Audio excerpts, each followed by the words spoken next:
He woke up at 3:17 in the morning. Again, for the third night in a row, Marcus Hale opened his eyes in the dark and lay perfectly still, staring at the ceiling above his bed, listening to the silence of a house that might not be his much longer. The dream had come again. The same dream. The same numbers floating in the dark behind his eyes, vivid and precise, almost glowing. 4 digits, then 3, then 2 more. A sequence that made no logical sense, and yet felt, somehow, like something he had always known. Like a combination to a lock he had never seen, but was certain he could open. And then past the numbers, in the dream, the place.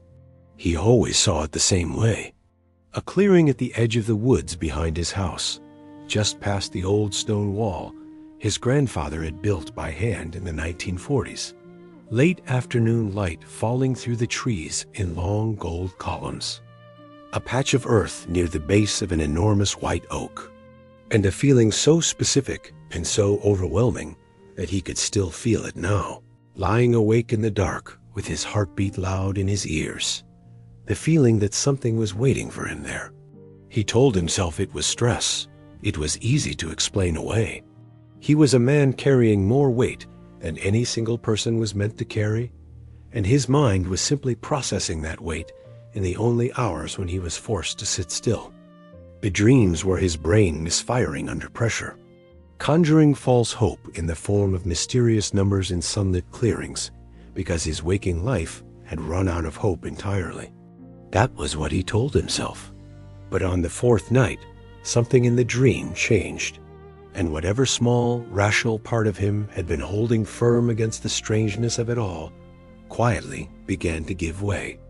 To understand what those dreams meant to Marcus Hale, you have to understand what the house meant to him first. It was not a large house. It sat at the end of a gravel driveway in a small town in western Pennsylvania. A 2-story white clapboard home with green shutters and a front porch that sagged slightly. On the left side, where the boards had never quite been replaced properly, there was a vegetable garden along the south fence that his mother had planted decades ago and that he had maintained every summer since, even when he had no good reason to. There was a detached garage that leaned very slightly to the east, as if listening for something in the distance. And behind the house, past the lawn that sloped gently downward, was the woods. A thick corridor of oak and maple and hemlock that his grandfather had refused to sell when developers had come asking in the 1970s, and that his father had refused to sell when they had come again in the 1990s. House had been in the Hale family for over 70 years. Marcus had been born in it. His mother had died in it. His daughter had taken her first steps across its kitchen floor. He could not explain to anyone who had not grown up in a place like that what it meant to face losing it. It was not simply a financial crisis, though it was certainly that. It was something closer to identity, to history. The walls of that house held versions of him that no longer existed anywhere else in the world. The scrape on the doorframe of the hallway closet, where his father had measured his height every birthday. The faint outline of a handprint in the paint behind the kitchen door where he had pressed his small palm at age 6, and his mother had smiled and told him she would leave it there forever. The worn groove in the 3rd step of the staircase, where everyone in the family, for 3 generations, had stepped just slightly to the right. Losing the house would mean losing all of that.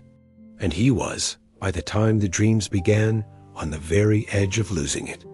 The story of how Marcus Hale came to be 47 years old and facing foreclosure is a story that requires no villain. It requires only time and bad luck, and the particular cruelty of circumstance that arise without warning and without mercy. He had worked for 19 years as a civil engineer for a mid-sized firm in Pittsburgh, driving 40 minutes each way every day, doing good work, earning a stable salary, living carefully. He had bought out his brother's share of the family home after their mother passed, stretching himself financially to do it, because his brother needed the money and Marcus needed to keep the house. He had taken out a second mortgage to do that, and had been paying it steadily for years, and the firm downsized. He was not the first to go. He was not the last. He was simply one of 11 engineers let go in a single afternoon in March, handed a small severance and a form to sign, and told that his contributions to the company had been valued. He had driven home that afternoon on autopilot, parked in the gravel driveway, sat in his car for nearly an hour without going inside, and looked at the white clapboard walls of his family home in the late winter light. He had found work again. Smaller contracts, consulting work, things that kept the lights on, but not much more. The job market for civil engineers in his region was not what it had been. He was not young enough to seem like an opportunity, and not senior enough to seem indispensable. He existed in the difficult middle, where the work came in fits and starts, and the bills arrived on schedule regardless. By the autumn of that year, he was 3 months behind on the second mortgage. By the following spring, he was 6 months behind. By the time the dreams began, the bank had already sent the formal notice. Foreclosure proceedings would begin in 60 days. He had 60 days to either bring the account current, which required money he did not have, or find some other solution, which he could not imagine. He had spoken to a lawyer who had laid out his options in clinical language that somehow made everything feel worse. He had called his brother, who was sympathetic but could not help. He had lain awake for weeks doing mathematics in his head, running the same numbers over and over the way a tongue returns to a sore tooth, hoping that at some point the answer might change. It never did. And then the dreams began. The first dream came on a Tuesday night in early October. He had fallen asleep earlier than usual, exhausted in the particular way that constant anxiety produces, a bone-deep fatigue that has nothing to do with physical effort and everything to do with the weight of sustained dread. He had eaten a sandwich standing at the kitchen counter, watched 20 minutes of something on television without registering any of it, and gone upstairs at 9 o'clock. He fell asleep almost immediately. And then he was standing in the clearing. He knew the clearing. He had played there as a child. It sat just past the old stone wall his grandfather had built, in the bowl of a small natural depression where the trees thinned and the light came through more easily. The white oak that anchored the clearing's far edge was enormous, older than the house, older than anyone in the family could account for. Its trunk was thicker than 2 men standing side by side. In the dream, the afternoon light was falling in long gold columns through the canopy. And there was a number, not written anywhere, not displayed or presented, simply present, the way objects are present in dreams, understood without explanation. 4 digits, 4, 8, 1, 7. He woke up at 3:17 in the morning, gasping slightly, heart pounding. He lay in the dark, and the numbers were still there, right behind his eyes. 4, 8, 1, 7. He told himself it was nothing. He had been under enormous stress. His brain was constructing elaborate internal narratives to process that stress. It was textbook psychology. It meant nothing. He drank a glass of water and went back to sleep. The next night, the dream came again. Same clearing, same golden light, same white oak. The same 4 numbers, and now 3 more. 2, 2, 6. He woke again at 3:17. The symmetry of that was not lost on him, but he pushed it aside. The third night, the sequence completed. 4 digits, then 3, then 2. 4,817, then 226, then 14. He stood in the clearing in the dream, and the numbers were simply there, hovering in his understanding, and beneath his feet he felt something, a faint vibration, a sense of presence below the surface of the earth, the way sometimes you can sense something in a room before you see it. He woke at 3:17. He wrote the numbers down on the notepad he kept by the bed the one he used for calculations and to-do lists, and stared at them in the pale light from the window. 4,817. 226:14. They meant nothing to him. He set the notepad aside and did not sleep again until almost dawn.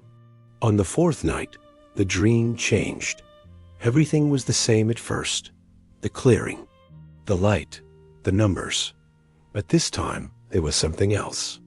This time, just at the edge of his field of vision, near the base of the white oak, there was a disturbance in the ground. A small depression, roughly rectangular, about the size of a shoebox or perhaps a little larger. As if something had been buried there long ago and the earth had settled above it. And in the dream, Marcus felt something he had not felt in a very long time. He felt certain, not hopeful, not curious, certain, in the way that you are certain of things in dreams without requiring proof, the way the logic of sleep operates below the level of question. He knew, in the dream, that whatever was in that ground was meant for him, that it had always been there, waiting, that the waiting had a specific duration, measured in years he could not count, and that the duration was over. He woke at 3:17. He lay in the dark for a long time. Then he got up, went downstairs, made coffee, and sat at the kitchen table in the pre-dawn silence with a notepad in front of him, and the number sequence written in his own handwriting. 4,817, 226:14. He looked out the window at the backyard, sloping down toward the dark tree line. He told himself he was not going to go out there. He told himself this was insanity. He told himself that a man in financial crisis who starts acting on dream instructions is a man who has begun to lose his grip. He told himself all of this with great firmness and conviction. And then he sat there until the sky began to lighten in the east, watching the woods, thinking about his grandfather's hands, and the stone wall, and the white oak that was older than anyone could say. Something was holding him at that table. He didn't understand it yet, but he would. The fifth night, the dream brought something new. Marcus had spent the day trying to be practical. He had made calls. He had sent emails. He had looked at refinancing options. He had already looked at a dozen times and found the same doors closed. He had tried not to think about the dream. But when evening came, he found himself standing at the back window for a long time, looking at the woods in the fading light. The white oak was not visible from the house. It was past the stone wall, perhaps 200 yards into the tree line, but he knew exactly where it was. He had climbed it as a boy. He had built a platform in its lower branches at age 11, with his father guiding him, holding the boards while Marcus drove the nails. He went to sleep that night with the image of the tree already forming behind his eyes. In the dream, he walked to the base of the oak and crouched down. The depression in the earth was more visible now, more defined. He could see the outline of something just below the surface, the faint geometry of a container. And this time, in the dream, he was not just seeing the location.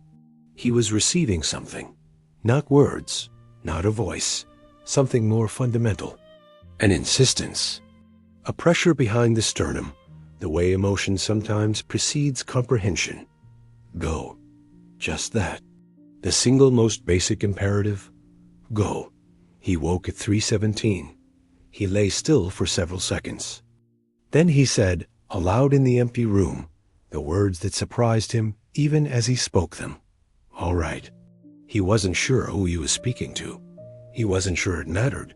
What he didn't realize, as he lay in the dark in the house his grandfather built, was that he was not the first person in his family to stand at a crossroads of this particular shape. He had heard the story once, when he was very young, told by his grandfather on a winter evening in the living room downstairs, the room that still had the same wallpaper, the same brick fireplace, the same wooden mantelpiece. His grandfather had carved himself from a piece of white oak felled during the clearing of the property.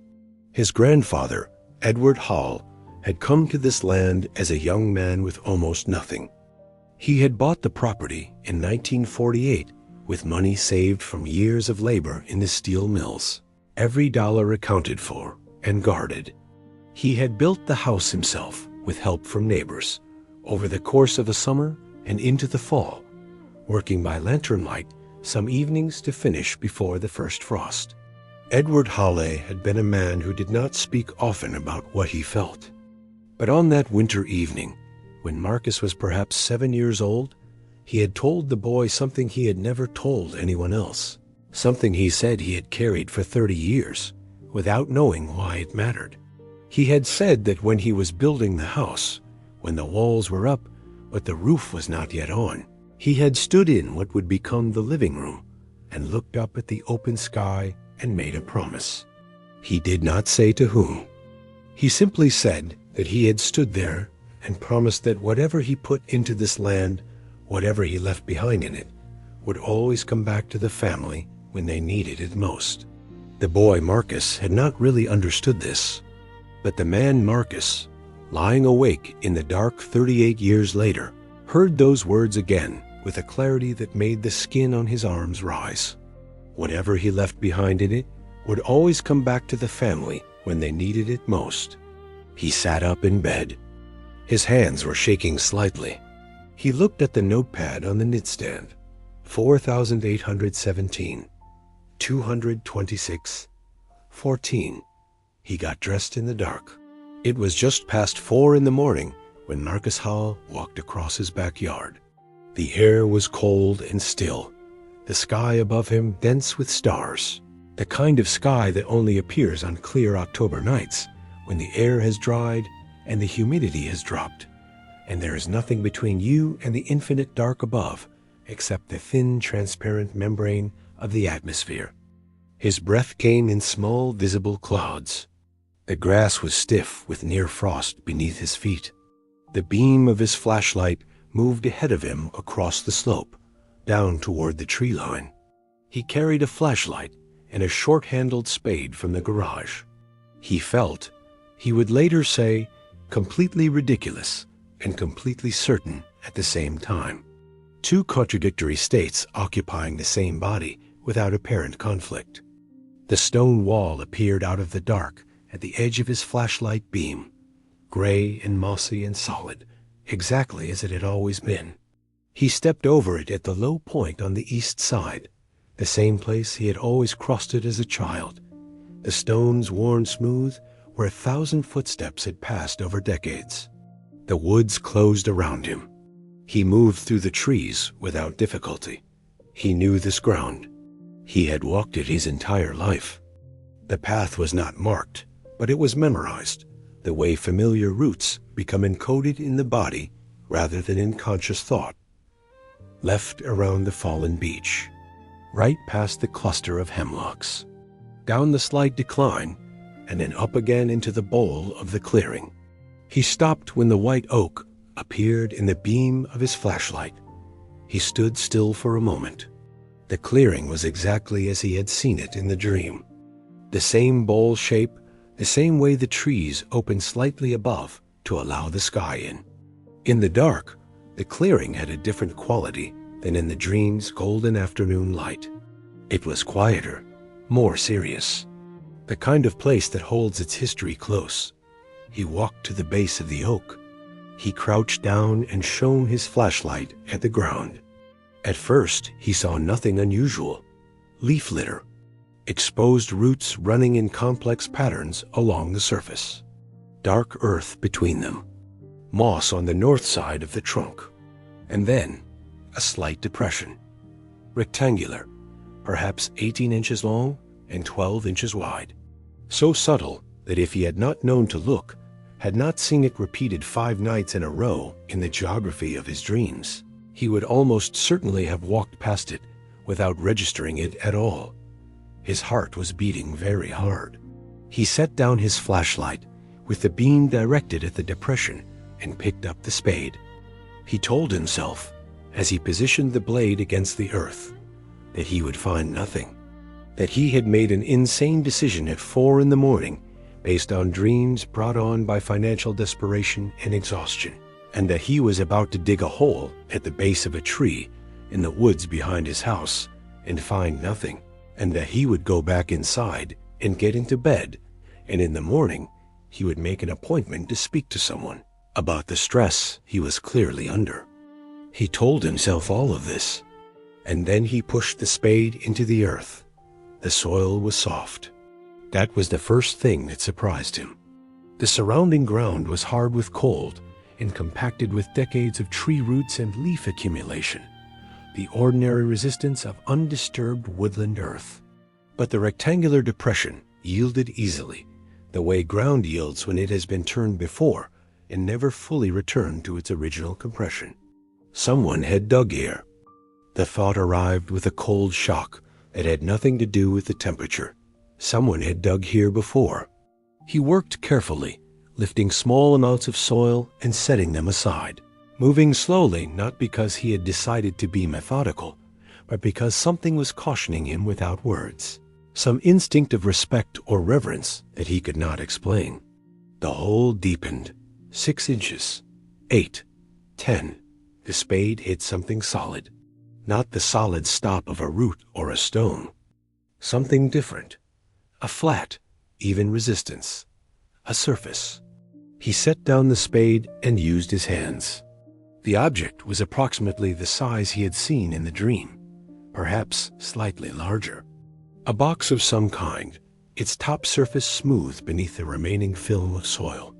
He cleared around the edges, exposing the corners, and then lifted it free. It was a metal container, olive green in color, of the type that Marcus immediately recognized as a military surplus ammunition box. A common enough object in rural Pennsylvania, found at Army surplus stores and estate sales for decades. This one was sealed with a rubber gasket around the lid, the kind of seal designed to keep moisture out, and its exterior was dirty and pitted with age, but structurally intact. He held it in his hands in the beam of the flashlight. It was heavier than he expected. He sat down on the ground with his back against the roots of the white oak and held the box on his lap and looked at it for a long time in the dark. Whatever he left behind in it would always come back to the family when they needed it most. He opened the box. A smell hit him first. Old paper. Dry and faintly sweet. The particular smell of documents that have been sealed away from air and light for a very long time. The rubber gasket had done its job. The interior of the box was dry and clean, the contents preserved far better than they had any right to be after what he would later estimate must have been decades in the ground. He reached in with a hand that was not entirely steady. The first thing he touched was a bundle of papers held together with a rubber band so old it had partially fused to the documents and crumbled when he moved it. He set the papers aside and reached in again. A small cloth bag, cinched at the top with a piece of twine. He could feel the weight and shape of its contents through the cloth. He set it beside the papers. Beneath that, something flat and rectangular and made of cardboard. A folder of some kind, its surface stained with age but intact. And at the bottom of the box, an envelope. Plain white once, now yellowed to the color of old ivory, with a single word written on the front in ink that had faded to a pale brown. The word was a name. His name, not his name exactly, but his name as it had been understood for 3 generations of the family. The name that ran down the paternal line like a current through copper. The name on the envelope was Hale. He sat in the cold dark beneath the white oak with the box on his lap and the beam of his flashlight making a small warm circle of light in all that darkness. And the envelope with his family name written on it in ink that was perhaps 40 or 50 years old, and he did not open it right away. He simply held it, and in the holding of it, something happened inside him that he would struggle for a long time afterward to describe. It was not relief, though relief was part of it. It was not grief, though grief was part of it too. It was something older and larger, and less named than either of those things. It was the feeling of being held by something larger than yourself, of being, despite everything that had happened and everything that threatened to take what you loved, not abandoned. He sat there for a long time before he opened anything. Above him, through the thin gap in the canopy, a few stars were visible. The night was perfectly still. He opened the envelope last, but he did not do it there in the woods. He gathered the contents of the box carefully, replaced them inside, closed the lid, and carried the box back through the trees in the pre-dawn dark, over the stone wall, across the frost-stiff grass, up the back steps and through the kitchen door.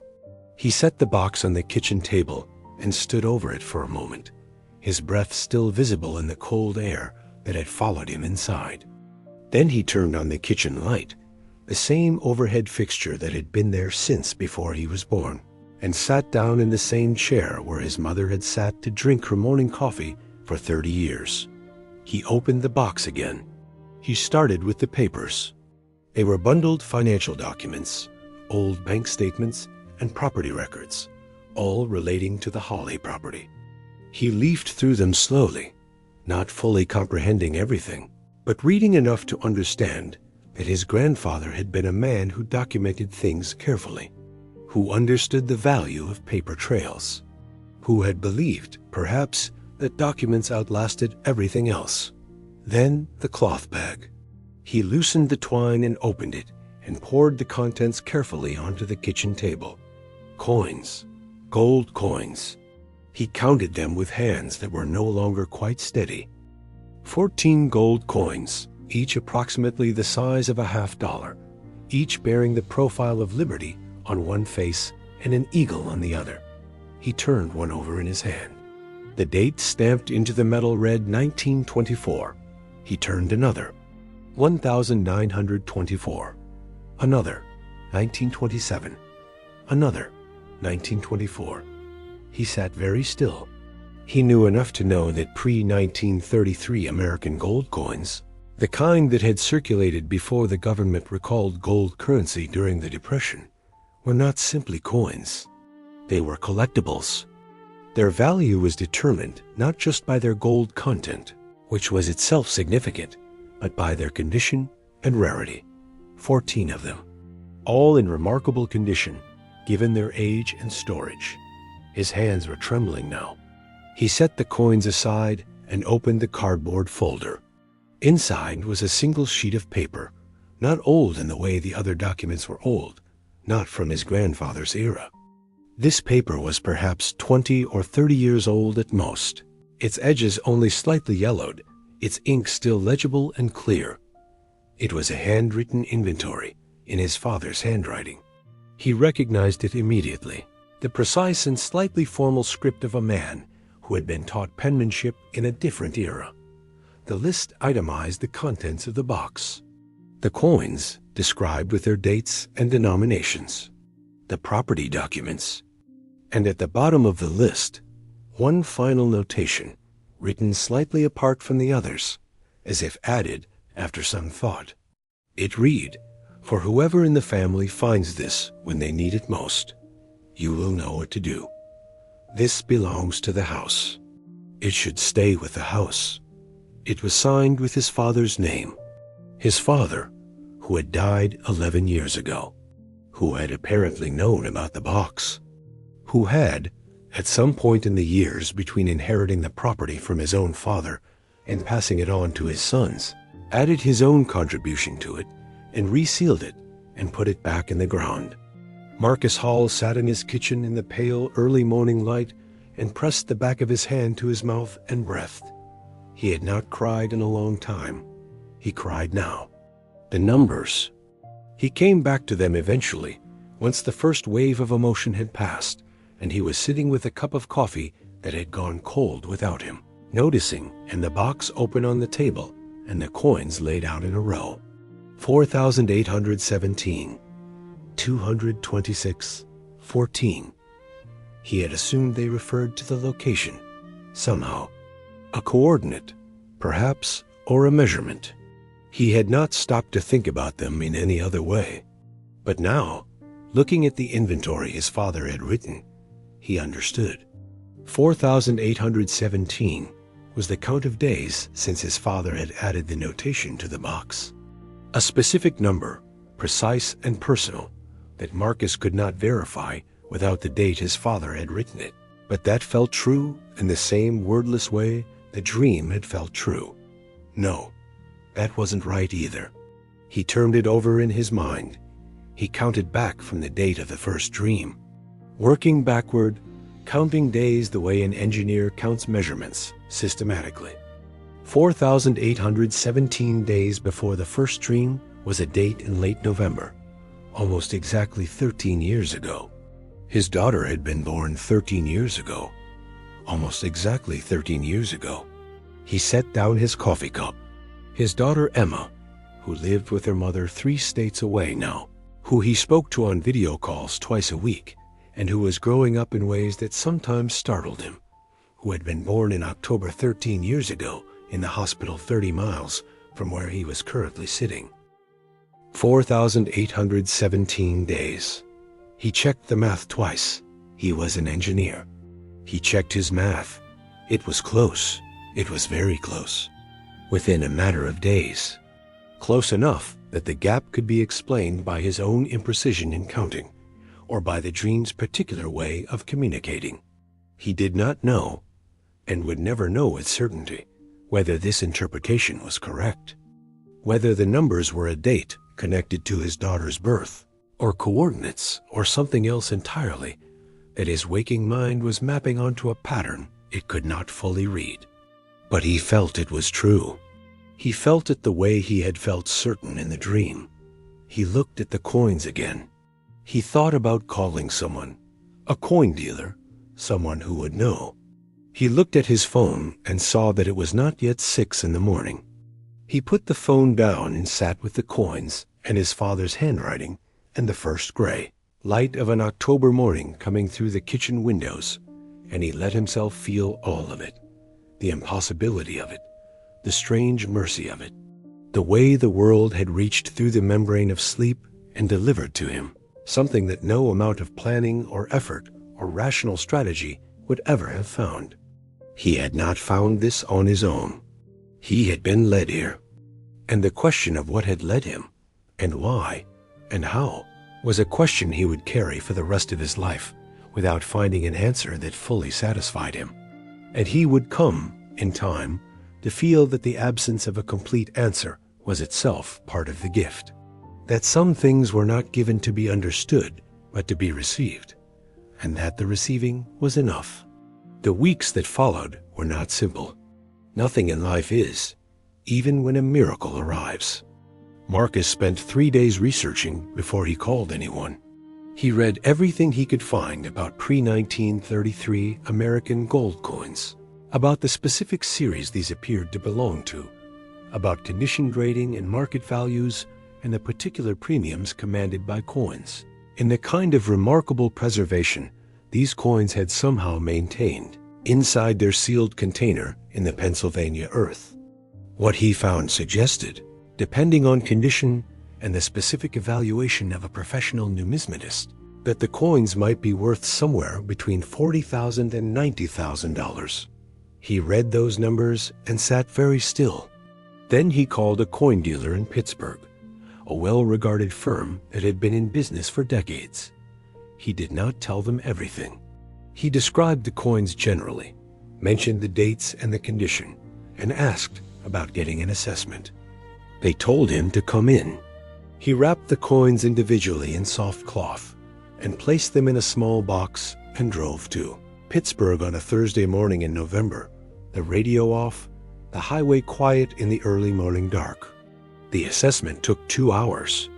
The dealer, a careful and precise man who had been handling rare coins for 30 years, laid each coin under magnification and examined it in silence that Marcus found almost unbearable.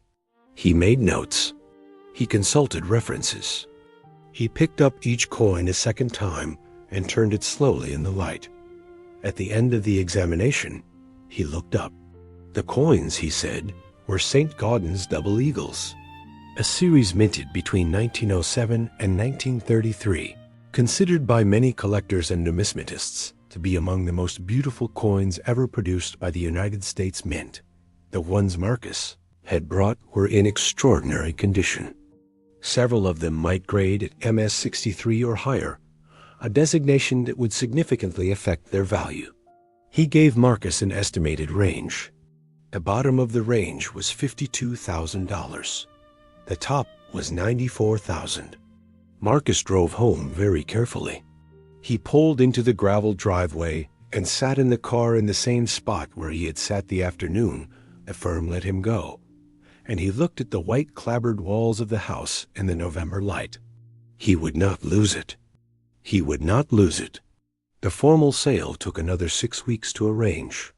Marcus worked with the dealer to sell 9 of the 14 coins at auction, retaining 5 as the dealer advised, explaining that the market timing favored patience with part of the collection and that the retained coins would likely increase in value over time.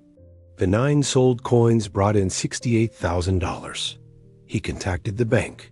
He paid the arrears on the second mortgage. He paid the legal fees that had accumulated during the foreclosure proceedings. He paid 3 months ahead, and he had money remaining. Not a fortune, but enough to breathe. Enough to give him the margin he needed to continue the consulting work, to pursue new contracts without the desperate edge that had been sharpening his decisions for 2 years, to be a careful rather than a panicked man. The foreclosure was withdrawn. He received the confirmation in a letter that arrived on a Wednesday afternoon, a plain white business envelope that he opened at the kitchen table and read 3 times before setting it down.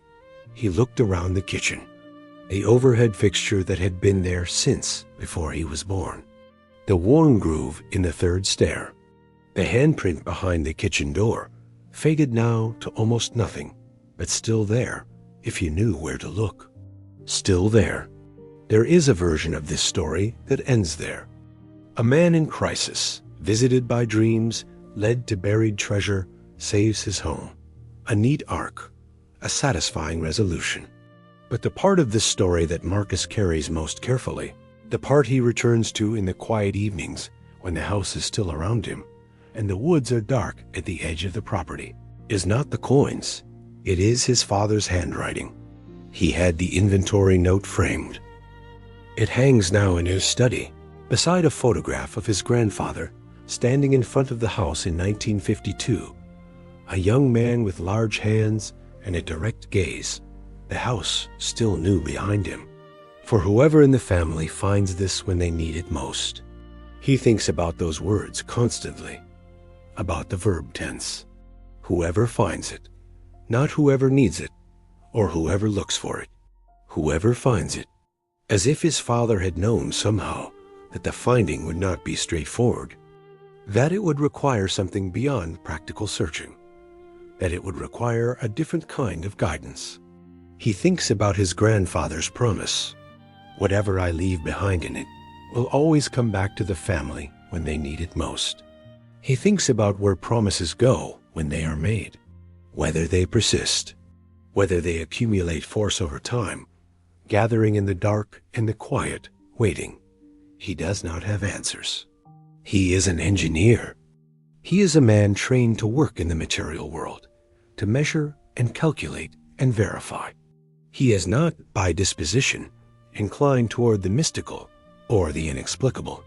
And yet, the dreams came 5 nights in a row, the same numbers, the same location, the same insistent pressure, that feeling of being directed towards something specific and real.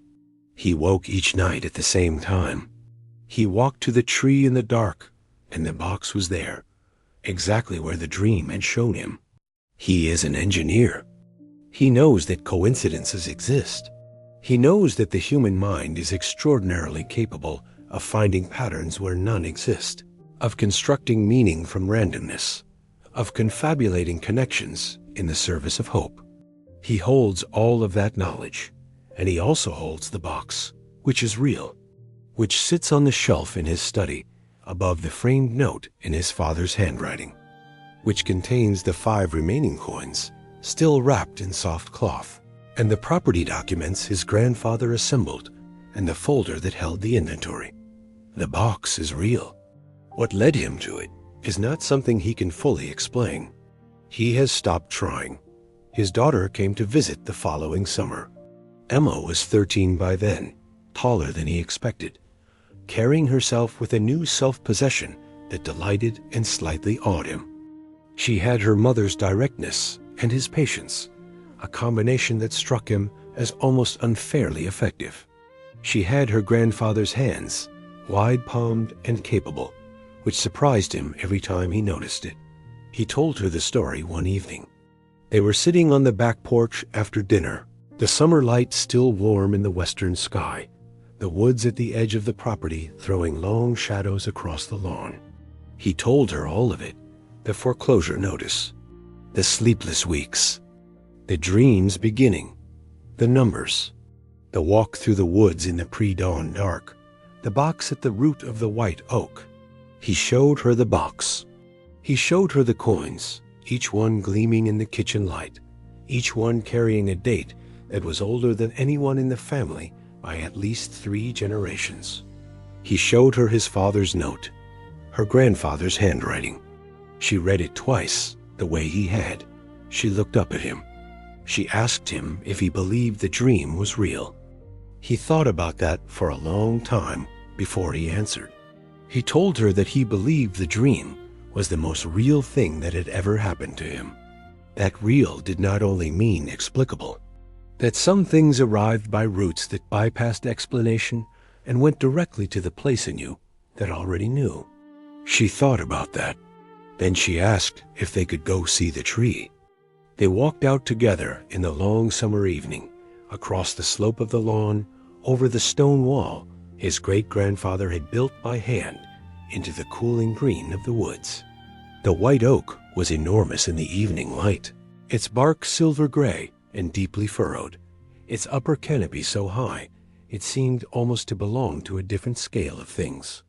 Emma stood at the base of the tree and looked up. She pressed her hand flat against the bark. She stood there for a long time, and Marcus stood beside her, and neither of them said anything, because there was nothing to say that the silence did not already hold. He goes back sometimes, not looking for anything. He has not had the dream again, not since the night he walked to the tree and opened the box and carried it home. Whatever needed to be communicated had been communicated. The channel had gone quiet. But he goes back to the clearing on certain evenings, usually in October, when the light through the canopy turns golden in the way that matches his memory of the dream. He brings nothing with him. He sits on a root at the base of the white oak and listens to the woods. He thinks about the chain of decisions and loves and losses that had to have occurred in exactly the right sequence for the box to be there. His grandfather, building a house with his hands and making a promise to the land. His father, inheriting that promise and understanding it differently, extending it, adding to it, resealing it, and returning it to the earth. And then the years passing. And then the loss of his father. And then the mortgage and the foreclosure and the long sleepless nights. And then the dreams. He thinks about how close he came to not listening. He had rationalized the first dream, and the second. He had told himself that a man who acts on dreams is a man in the early stages of losing his grip. He had held the line for 4 nights before the 5th night's dream arrived with its quiet and absolute insistence. He almost didn't go. He almost chose the rational explanation over the felt one. He thinks about that a great deal. He thinks about all the people who might be standing at the edge of something important, who might be receiving signals they are dismissing, who might be one decision away from something they cannot see yet. He is not a man given to pronouncements or generalizations. He does not believe his experience is universal, or that everyone who has a vivid dream is being guided by their grandfather's posthumous promise. But he believes this, that life is larger than the categories we use to understand it, that the material world and the invisible world are less separate than we are taught to think. That love persists in forms we do not fully understand. That sometimes, in the moments when we are most desperate and most exhausted and most certain that no help is coming, something reaches through. He cannot prove any of this. He doesn't need to. He is sitting in the clearing under the white oak, and the afternoon light is falling through the canopy in long gold columns. And the house is behind him on the hill, white clapboard and green shutters, and the porch that still sags slightly on the left side. And his daughter pressed her hand against this bark and stood in this light and did not need to say anything because the silence already held it all. The house is still there. The house still is. Some mornings he comes downstairs and makes coffee and stands at the kitchen window and looks at the tree line in the early light. And he thinks about his grandfather building the walls of this house in the summer of 1948. And his father walking through those same rooms, and his daughter taking her first steps across the kitchen floor, and the specific and unrepeatable texture of a life lived inside a place that holds your history. He thinks about all of it, and then he drinks his coffee. And he is grateful, not in the easy surface way, not in the way people say they are grateful when things go well, in the deep and permanent way. In the way that comes from understanding, through your body, and not just your mind, how close you came to the other outcome. How thin the margin is between loss and keeping.